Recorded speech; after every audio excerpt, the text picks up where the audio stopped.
Now here I'm upset about the prosperity gospel because of an article in the Minneapolis Tribune about one of the big churches, 10,000 members, with the pastor having a couple of, a jet and two big condos worth $3 million in Florida and real estate everywhere, all over the place, and gets breaks from his church, so he's in trouble with the IRS, and it's just a mess, and I'm really upset about it.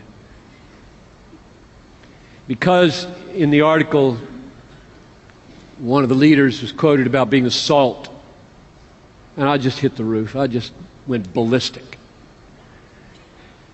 What do you think the salt of the earth is? Well, you're the salt of the earth, but how? Let's go to Matthew 5. Quick. Matthew 5.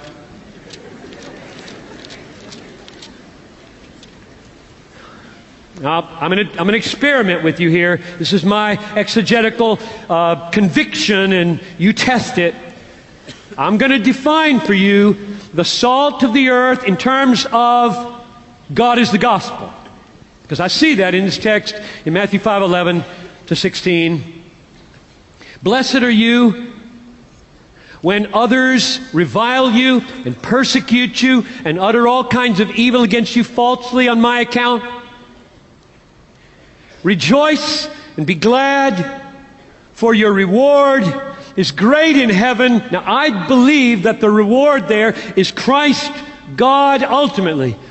I believe in degrees of rewards in heaven, but ultimately every reward is leading to God, and He is the final reward.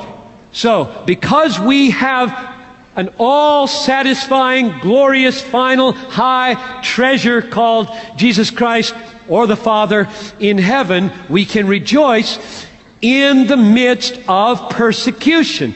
Rejoice and be glad in that day, for great is your reward in heaven, for so they persecuted the prophets. You're the salt of the earth. Now, what do you think the salt is? If you just let it flow, let it flow. I'll tell you what it's not. Wealth. And here's why. Prosperity gospel is no gospel because what it does is offer to people what they want as natural people. You don't have to be born again to want to be wealthy, and therefore you don't have to be converted to be saved by the prosperity gospel. When you appeal to people to come to Christ on the basis of what they already want, 1 Corinthians 2 makes no sense.